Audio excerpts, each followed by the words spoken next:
How you doing today? This is Nicole Proctor here, live from the Bistro with Chef Yvette Zavala and Mayor Michelle Nelson. And we want to thank her for providing this lovely brunch while we have conversations with the mayor about the upcoming election, what's been going on lately in Flossmoor, and what to expect.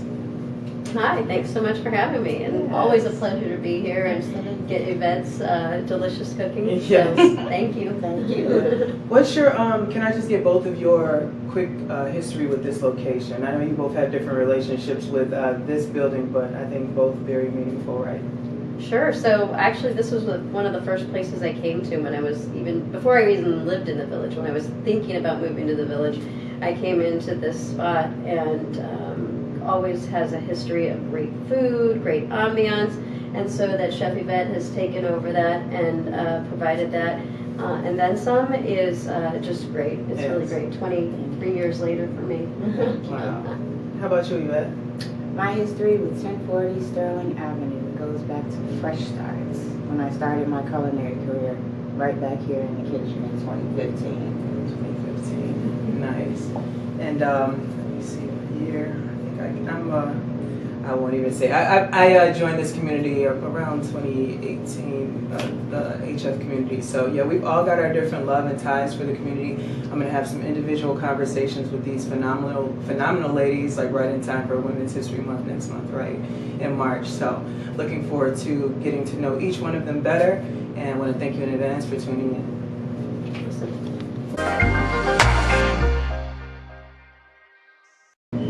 Thank you for joining us. We're back with Mayor Michelle Nelson, having a quick conversation about her history with Flossmoor, what's in store, and what is she excited about coming in the future this year. So, can you give me a quick summary of your relationship with Flossmoor? When did you decide that this is going to be home for your family? And how far do you go back? Sure. 23 years ago, I just had one child. Now I have 4. Wow. But I was the girl on the train. I fell in love with the village of Flossmoor from the train station as it passed through.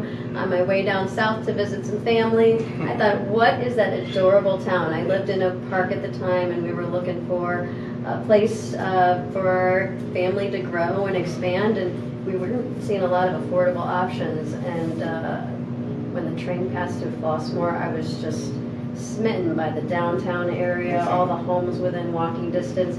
And then I got off the train and started meeting the people and just fell in love with the village. And 6 months later, found a home. Nice. What is your background as far as before you became mayor? What is your background for your career? So I'm a civil engineer. I dealt with construction management in Class A office buildings downtown. Took some time away from that to raise my family. Like I said, I have 4 kids. Yes. But while I was raising them, I created a business, a gluten-free bakery that did wholesale and retail up in Riverside. And yeah, that was an experience for sure. Yeah. One of my sons was diagnosed with celiac at the age of 2 years old. And food is just, as you can see, such an important part of life and celebrations. And I didn't want my 2-year-old boy to grow up without any friends, people not wanting to come to his house, because at the time, gluten-free food tasted terrible. Options were slim in the stores. So I partnered with a French pastry chef to create treats and recipes that tasted completely normal, so that way he could have celebrations with his friends. They would want the chocolate cake, they would want the brownies, they would want the cookies, all the things, right? Yeah. So I created this retail, wholesale, gluten-free bakery, and the food. Nice. Yes, we're very big on food. Yeah, I love food. But then I also spent my time trying to make sure that families and kids had STEM education opportunities outside of our schools. So I partnered with my husband and a couple of neighbors to start HF Robotics. We do STEM education for kids who are 9 to 18 years old. And then I was tapped on the shoulder to help start the Homewood Science Center. My daughter has been a member there. Yes. We love the opportunities that it brings, especially to this region. Naperville has something, Evanston has something. why not us? Why not us here in the Southland? Yeah. So I thought it was real important as I was raising my kids also to have these STEM opportunities for other kids as well. For sure. Reminds me, I know you know Bernard Keys. Oh, anytime I hear engineering, I think about him. So Yes. another Flossmoor, great, awesome. Doing So great things in the STEM fields. yes, he is, and his boys are all doing phenomenal as well. Yeah. HF graduates. So thank you for that backstory. When you ran a few years ago, you were facing Lakshmi, and there was just you two on the ballot. Now, fast forward a few years, and there's another woman on the ballot against you. So, I mean, it's a good thing, I guess, women, we're embracing our power, right? Making decisions. How do you feel about this upcoming election? How do you feel about, the agenda and what will be prepared this year? What have you learned since you've been here, and what do we have to look forward to if you're reelected? Sure, I feel really great about it. I've given this job my all. When I started, I was trying to bring people more into Village Hall for our meetings and whatnot, and that's really hard to do. People are so busy with their own lives. So then I made it my personal agenda to be everywhere. Block parties, family events, neighbor events, fundraisers, really wanting to connect with residents, because if you can't get them to come to you, you've got to go to them. So I've really put my all into connecting with residents, finding out how and where I can help them, because my primary job is an advocate for residents. So I feel really good about that. Since I started in 2021, we've raised a record $7.4 million worth of grants for the village. Most of that is for infrastructure projects, but also for the downtown renovation that's coming up here in 2025. Nice. So we are really excited about that. We've won regional awards for our inclusive events, the Hidden Gem Half Marathon that we partner with, and thanks to the volunteers from the entire village, that is an internationally recognized event. Yes, We also won a tourism award from the Chicago Southland Visitors Bureau because of other events that we partner with folks on, such as Chamber Night, with the Chicago Southland Chamber of Commerce and the Illinois Philharmonic Orchestra. And then, of course, the Juneteenth Parade and Festival that's primarily put on by Destiny Watson, and You Matter Too. Yes. I'm a volunteer there as well, and so is my daughter. So definitely big shout out to Destiny Watson, HF graduate, and a member of Delta Sigma Theta. So awesome. So really proud of those partnerships. So we're going to keep promoting the village. We've had a lot of success promoting the village through these partnerships. So we'll continue to do that. We'll continue to fix our infrastructure by going after federal and state grants that help us deal with flooding issues. We'll continue to grow the village. And promotion is so important because it not only brings in residents, but it also brings in businesses. And there is some village-owned land that we need to develop so that it's adding to the tax base. So we'll continue to grow the village of Flossmoor. We've made some really good strides in that area. It was tough. 4 years ago, everybody wanted to put up a warehouse. Right. And we said, no, thank you. That's not what Flossmoor residents want. Right. Then some folks said, how about some car parts store and oil change places? And we said, no, thank you. That's not what they want. So we've been selective, but I think that's really paying off because we have a memorandum of understanding with a developer, actually a local developer, for the Flossmoor Road vacant land. And we're also preparing to enter into another MOU with another developer for Bulmer Road. So things are going well there as well. And then improving services, always looking to improve services for residents.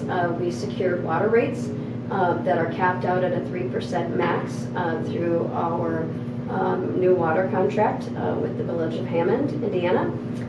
We used to be tied to Chicago, and those rates fluctuated like crazy from year to year. But now this new water rate package is tied to 3% max per year for the next 25 years. So doing that for our residents was really important. Also improving our communications for our residents, telling people about board meetings, what to expect, and then recapping those things.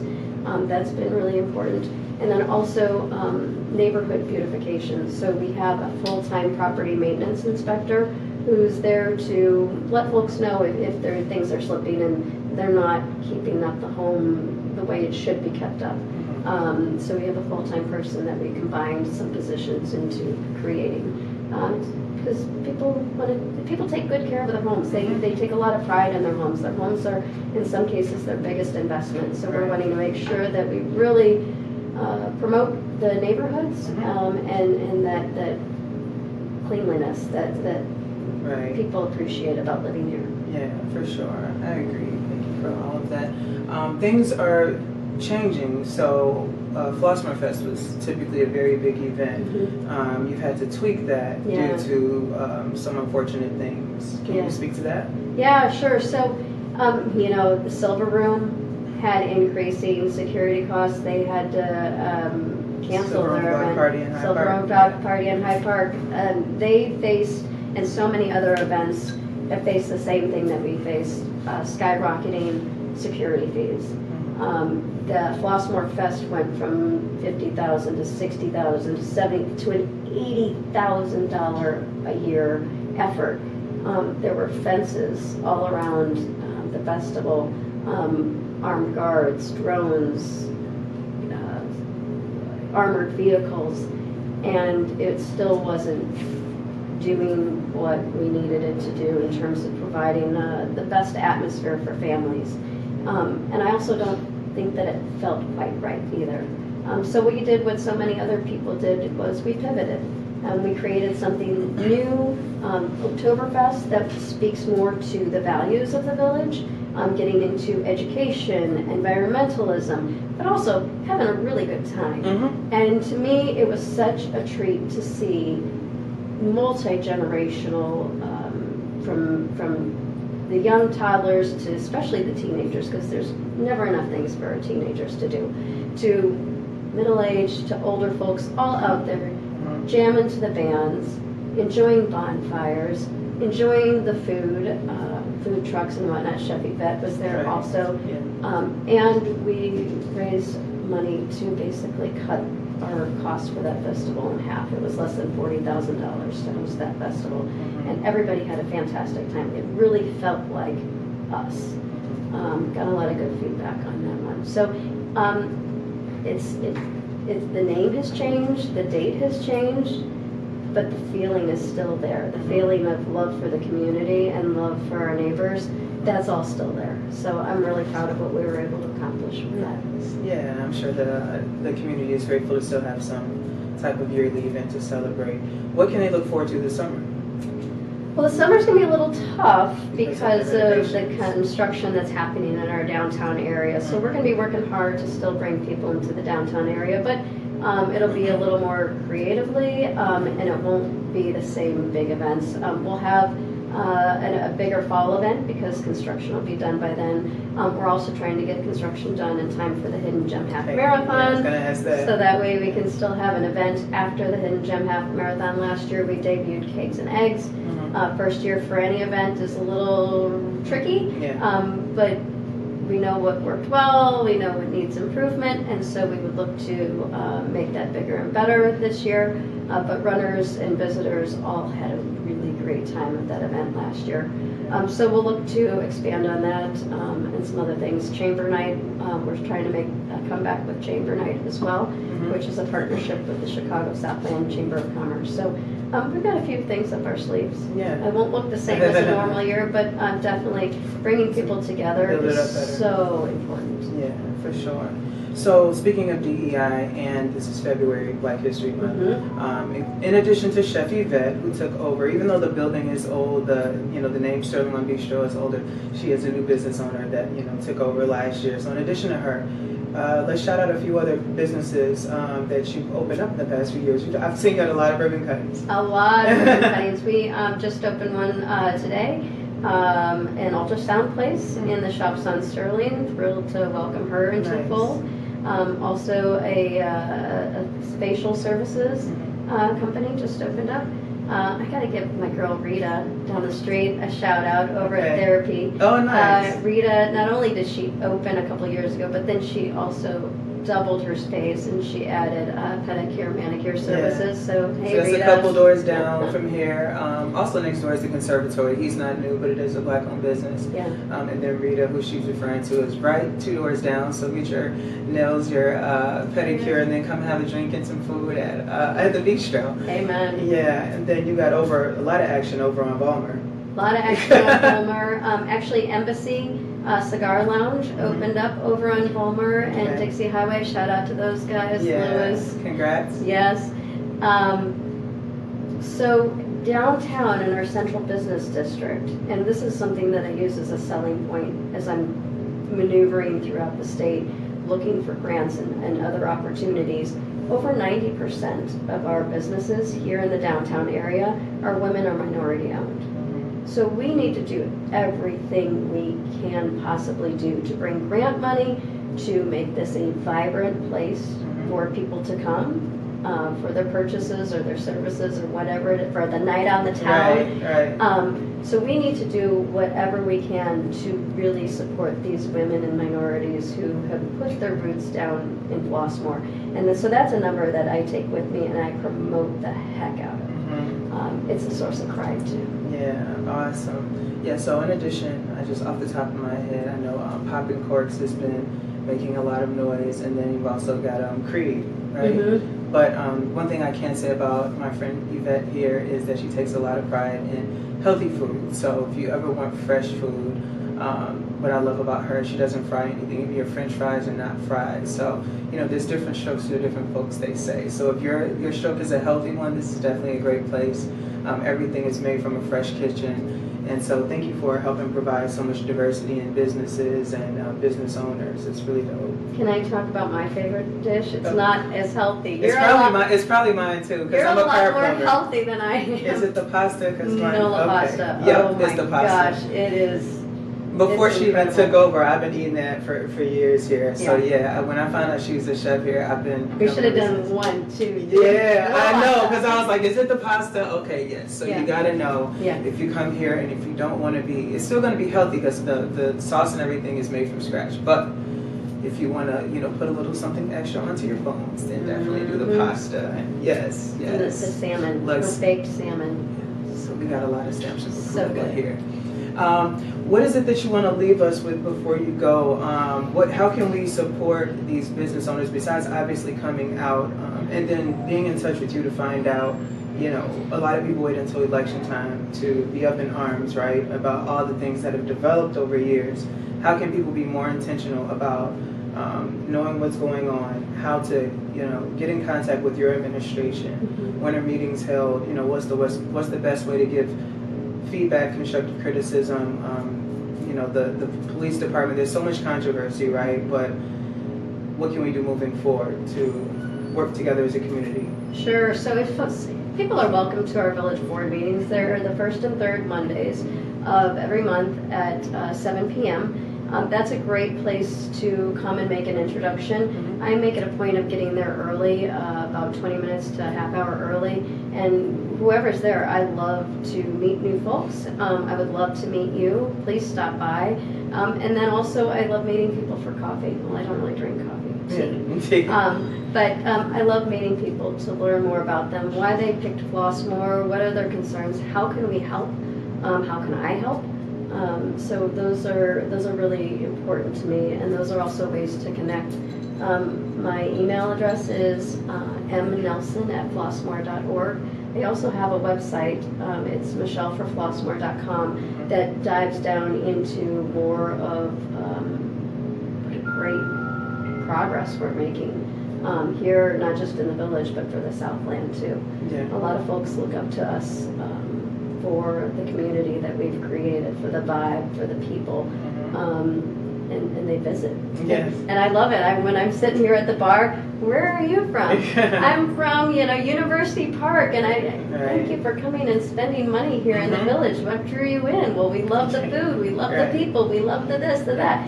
And so it's really great to be supported by our neighbors and to have so many great neighbors and friends here in the Southland too. Yeah, I agree. It's a really beautiful neighborhood.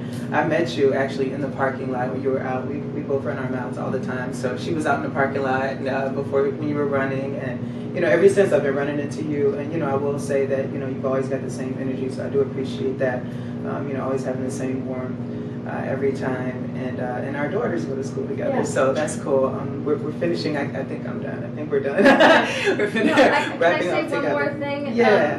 There are problems that are going to arise, Mhm. right? I mean, Yvette's got her challenges. Mhm. We all have our own challenges, and we have those challenges on a village level too. And you really have to attack those challenges head on. You have to acknowledge them. You have to go through due process. You have to follow the legal procedure that goes along with them too. But you have to stay steady. You have to have stamina. Like I'm a half marathon It's a runner. I'm a marathon. marathon runner. Not so much anymore. It's been 20 years since my last marathon. But you have to have stamina because there's a lot of noise, a lot of outside distractions that are going to come your way to try to throw you off. But you really got to keep your eye on the end and making sure that neighbors are supported, people are supported, community is supported, that we all come together. And also you have to make tough decisions. Mhm. And that's really hard when you're working to bring people together. Mhm. Sometimes at the end of the day, you just have to make a tough decision. And so that was one of the biggest learning curves for me, because I just want to make everybody happy. Yeah. But sometimes you can't quite get there. You can get closer, Yeah. but sometimes you can't quite get there. So you need somebody in this role who's going to be able to make those tough decisions and to continue to grow and focus on all the other things that absolutely need your time and attention. Right. Yeah. I respect that. Thank you again for your time today. Thanks for having me. Yeah, Michelle Nelson. Thanks, Chef Yvette, for the Thank lunch. you, Chef Yvette. And She's amazing. Yes, we'll catch up with Chef Yvette next. And again, we want to thank you, Michelle. She's let you know how to get in touch with her. We're looking forward to many more beautiful years in Flossmoor, and we're wishing you all the best in this run. Thank you. All right. Thank you. See you at high school.